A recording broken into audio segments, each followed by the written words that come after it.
ఈ బీసీ సింహగర్జన ఈ మహాసభ వేదికను ఉద్దేశించి బీసీల తరఫున ఏం మాట్లాడుతున్నాం, ఏం వెర్షన్ వినిపిస్తున్నాం? ఈరోజు బీసీ సింహగర్జన ఈ ఆంధ్రప్రదేశ్లో ఉన్న బీసీలకి చాలా అత్యవసరం.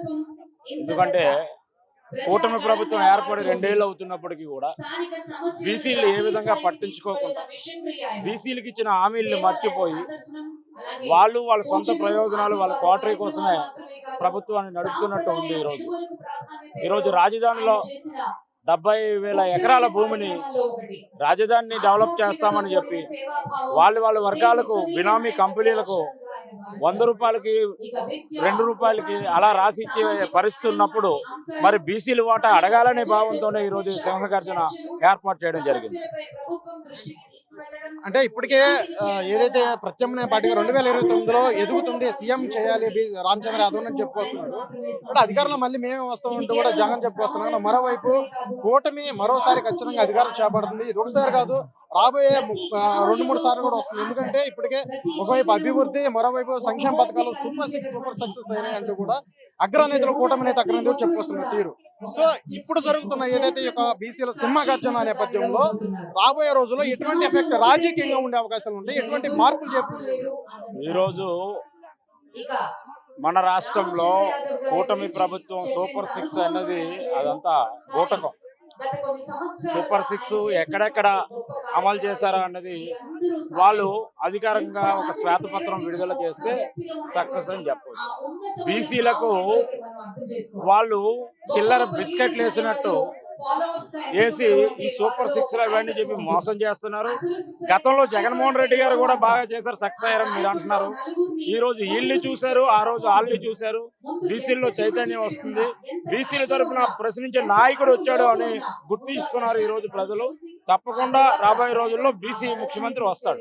అంటే ఇప్పటికీ అనేక కొంతకాలం నుంచి కూడా మేమెంతో మాకెంత అనే ఒక అంశం నిదానంతో ఆ బీసీలందరూ కూడా ముందుకు వెళ్తున్నప్పుడు కూడా సరైన ఒకే తాటి మీదకి రావట్లేదు అనేక విమర్శల నేపథ్యం కావచ్చు. అలాగే ఈ యొక్క ఏదైతే అంశం ఉందో ఈ యొక్క బీసీ సింహగర్జన నేపథ్యంలో రాబోయే రోజుల్లో ఒక తాటి మీదకి వచ్చి ఒక ఏవైతే మీకు కావాల్సిన అవన్నీ కూడా అర్హతలు, అవన్నీ రైట్స్ అన్ని కూడా సాధించుకునే అవకాశాలు ఏ స్థాయిలో ఉంటాయి?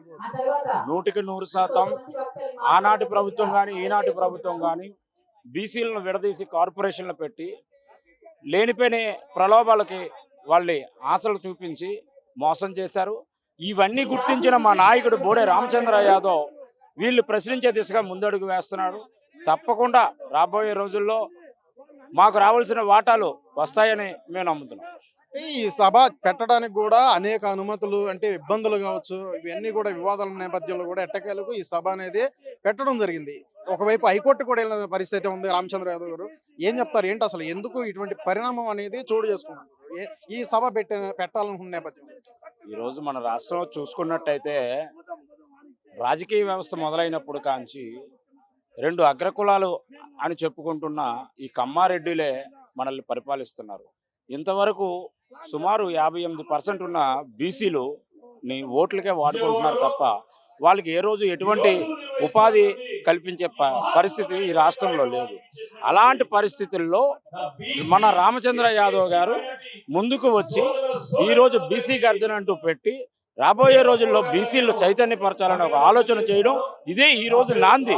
కనుక ఈరోజు అసలు ఊహించని తీరులో ఇంతమంది జనం అసలు బీసీల్లో వస్తారా రారా అనే పరిస్థితి.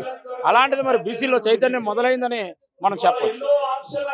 ఏం చెప్పదలుచుకున్నారు ఈ మహా యొక్క సింహగర్జన వేదికను ఉద్దేశించి కూడా బీసీల తరపు నుంచి కూడా వాయిస్ ఏం వినిపించనున్నా, ప్రధానమైన ఏం వినిపించున్నారు డిమాండ్? 100% బీసీల్లో ఉన్న ఉపకులాలన్నీ ఏకమవుతాయి. అలాగే బహుజన కులాల్లో ఉన్న ఎస్సీ మైనార్టీలు కూడా ఈరోజు రామచంద్ర యాదవ్ గారు వెంట నడడానికి సిద్ధంగా ఉన్నారు. కొందరు అధికార పార్టీలో వాళ్ళు కొన్ని ప్రలోభాలకు గురి చేసి భయభ్రాంతులు చేసి ఆపాలని చూసినప్పటికీ కూడా వాళ్ళు వేసిన కంచెలు తెంచుకొని ఈరోజు ఇక్కడికి రావడం జరిగింది. కనుక రాబోయే రోజుల్లో రామచంద్ర యాదవ్ గారు తప్పకుండా ముఖ్యమంత్రి అయి తీరుతారు.